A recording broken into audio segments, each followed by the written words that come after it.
ہر قسم کے روحانی جسمانی مسائل اور وظائف کے لیے پیر اقبال قریشی چینل کو سبسکرائب کریں۔ نحمدہ ونصلی علی رسولہ الکریم، اما بعد فاعوذ باللہ من الشیطان الرجیم، بسم اللہ الرحمن الرحیم۔ فوری استخارہ کرنے کا ایک خاص عمل آپ کو دے رہا ہوں، اس سے آپ انشاءاللہ اللہ سے فوری مشورہ کر لیں گے۔ یاد رکھیں، استخارہ نبی علیہ السلام کا فرمان ہے کہ استخارہ کرنے والا خسارے میں نہیں رہتا۔ اب استخارہ لوگ کرواتے ہیں، ہر ایک کے پیچھے پھرتے ہیں، میرا استخارہ کر دیں، یہ نہیں طریقہ یہ ہے کہ استخارہ بندہ خود اپنا کرے، اس کے لیے نفل پڑھ لے، وہ دعا پڑھ لے، یا کوئی اور استخارے کا طریقہ ہے۔ میری کتاب وظائف الصالحین میں پورا چیپٹر ہے باب استخارہ، اس میں کافی سارے استخارے میں نے دیے ہیں، وہ آپ کر سکتے ہیں۔ دوسروں سے استخارہ کراتے پھرنا یہ کوئی نبوی طریقہ نہیں ہے۔ نبی علیہ السلام نے کبھی نہیں صحابہ سے کہا کہ مجھ سے استخارہ کراؤ، یا صحابہ نے نہیں کہا کہ یا رسول اللہ آپ استخارہ کر دیں، چونکہ استخارہ خود کرنے کی چیز ہے۔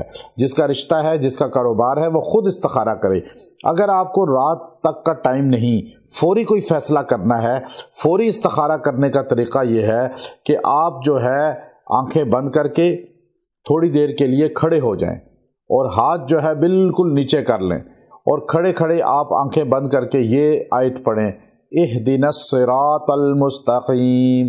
اس کو پڑھتے رہیں تقریباً 2-3 منٹ تک۔ آپ اس کو بغیر گنے پڑھیں، اہدنا الصراط المستقیم، اہدنا الصراط، یعنی توجہ گننے کی طرف نہیں ہونی چاہیے، صرف اللہ کی طرف ہونی چاہیے۔ اور آپ اس کو 3 منٹ تک تقریباً پڑھیں، اس میں زیادہ کمی بیشی بھی ہو سکتی ہے، کوئی مسئلہ نہیں۔